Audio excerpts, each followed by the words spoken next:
আমরা আর সংখ্যালঘু হয়ে থাকতে চাই না। মা দেবীর কাছে এটাই আমাদের প্রত্যাশা। আজকে আমি ভোরবেলা উঠে মহালয়া দেখতে আসছি এবং আমার খুব ভালো লাগছে। মা দুর্গা আজকে আসবে বাপের বাড়িতে, এই উপলক্ষে সবাই ভোরবেলা আসছি, খুবই ভালো লাগছে। মায়ের কাছে বলি যে এই কটা দিন সবাই যেন খুব আনন্দ করে কাটাতে পারে।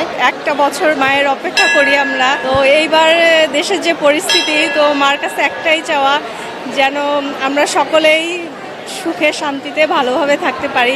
আমরা আর সংখ্যালঘু হয়ে থাকতে চাই না। মা দেবীর কাছে এটাই আমাদের প্রত্যাশা যেন এই বাংলাদেশে আমরা সবাই সুখে শান্তিতে, কোনো ধর্ম নির্বিশেষে সবাই সুখে শান্তিতে ভালোভাবে থাকতে পারি। মহালয়া মানেই আমাদের একটি আনন্দের বিষয়। প্রথমে দুর্গাপুজো শুরুতে আগে মহালয়া দিয়েই আমরা শুরু করি, তারপর হলো আমাদের অষ্টমী, নবমী, দশমী। আমরা এই কয়েকদিন মাকে বরণ করে নিই। দশমীর দিন মা আমাদের ছেড়ে চলে যান, ওই দিন আমাদের মন খারাপ হয়ে যায়।